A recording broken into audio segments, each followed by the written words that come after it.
Hello friends, I am Neeru and most welcome to my channel Beauty and Hairstyles. Friends, हमारा question है कि मेरे face पे बहुत ज़्यादा बाल आते हैं तो मैं क्या करूं? देखिए ऐसा होता है कि किसी किसी के फेस पे बहुत ज़्यादा हेयर आते हैं।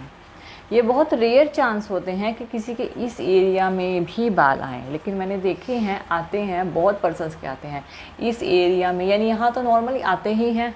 ये तो हर किसी के आता है, किसी के छोटे आते हैं, किसी के बड़े होते हैं, जैसे कि मेरे बहुत कम हैं, तो ऐसे किसी के बहुत बड़े बड़े भी होते हैं। लेकिन कुछ पर्सन्स ऐसे होते हैं जिनके इस एरिया में या फिर कहें कि पूरे फेस पे जो है हेयर आते हैं, ग्रोथ उनकी बहुत ज़्यादा होती है।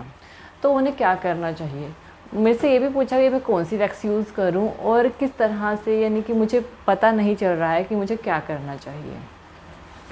देखिए, सबसे पहली बात है कि अगर आपको रेगुलरली इस चीज़ से जाना पड़ रहा है, यानी रेगुलरली आपको फेस की हेयर से प्रॉब्लम हो रही है, तो आप वैक्स मत कराएं।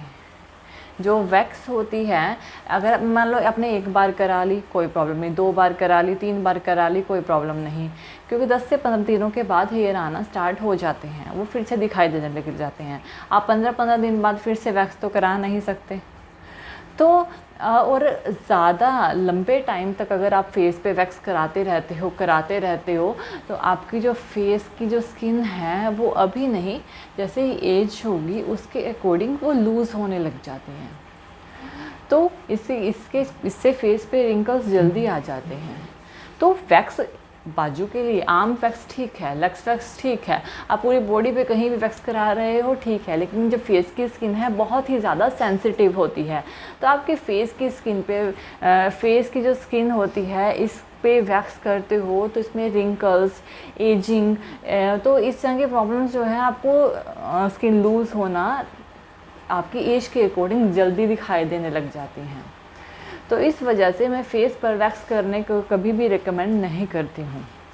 एक तो बाद में प्रॉब्लम नहीं आती है, ये वही बात है कि थोड़ी थोड़ी चीज़ अगर हम किसी बर्तन में थोड़ी एक एक बूंद डालते हैं तो एक टाइम में वो भर जाता है, पानी की एक बूंद डालते हैं तो एक टाइम में वो भर जाता है, थोड़ा लंबे टाइम में।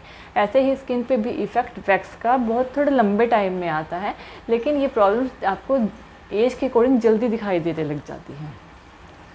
अब इसमें आपको क्या करना है, अब आपको होगा कि फिर हेयर तो आते हैं तो मुझे क्या करना चाहिए अगर मैं वैक्स ना करूं? तो देखिए, मार्केट में एपिलेटर्स जो हैं वो अवेलेबल हैं, आप एपिलेटर्स का यूज़ करें।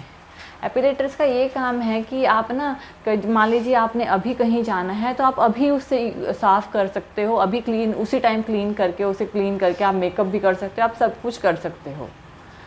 अब वैक्स जो है वो खिंचाव डालती है, लेकिन एपिलेटर जो है वो खिंचाव नहीं डालता। अब बात ये है कि इसकी हेयर कटिंग कैसे होती है। देखिए, जो एपिलेटर है ना वो स्किन से टच होके हेयर को रिमूव करता है, यानी कि बहुत ही स्किन लेयरिंग से हेयर को रिमूव करता है, वो हेयर को अंदर से नहीं निकालता।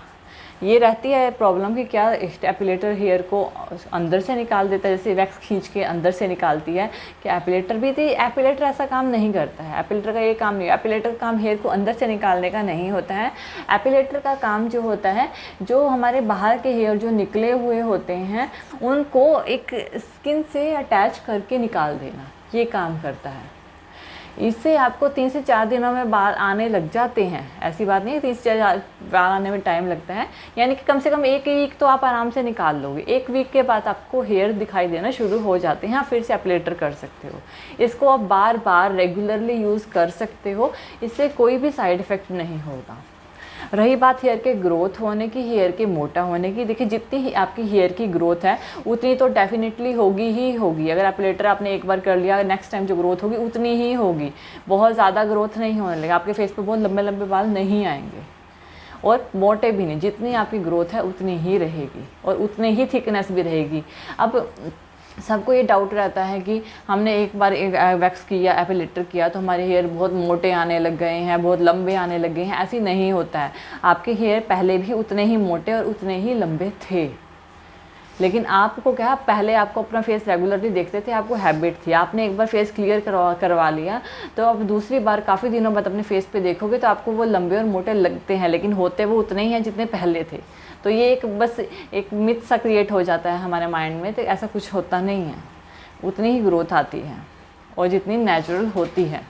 अगर आप अपने हेड के हेयर देख लो, अगर आप अपने हेयर छोटे छोटे करवा, सपोज़ करो कि आपकी मैक्सिमम लेंथ जो है हेयर की इतनी है, इतनी सपोज़ करो, अगर आप कटवा के इतने कर लोगे ना तो इतने तो ग्रोथ हो ही जाएंगे, इससे नीचे नहीं जाएंगे, क्योंकि आपकी जितनी मैक्सिमम ग्रोथ होती है हेयर उतना ही ग्रो करता है। किसी की बहुत लंबी ग्रोथ होती है तो बहुत ज़्यादा ग्रो करता है। तो ये डिपेंड करता है कि उसकी ग्रोथ है कितनी है, उसकी हेयर की लाइफ साइकिल कितनी है और कितना लंबा वो ग्रोथ करेगा। जैसे ह्यूमन बींग्स में होता है ऐसे हमारे हेयर में भी होता है। तो इसी तरह से आपको मिथ में नहीं पड़ना है। वैक्स की जगह एपिलेटर्स का यूज़ करोगे तो ज़्यादा बेनिफिट में रहोगे। So friends, I hope so कि आपको इस क्वेश्चन का आंसर जो है वो क्लियर हो गया होगा। तो थैंक यू वीडियो देखने के लिए। और ज़्यादा अपडेटिंग वीडियोज़ के लिए आप मेरे channel beauty and hair style में सब्सक्राइब कर सकते हैं। Thank you friends, good bye.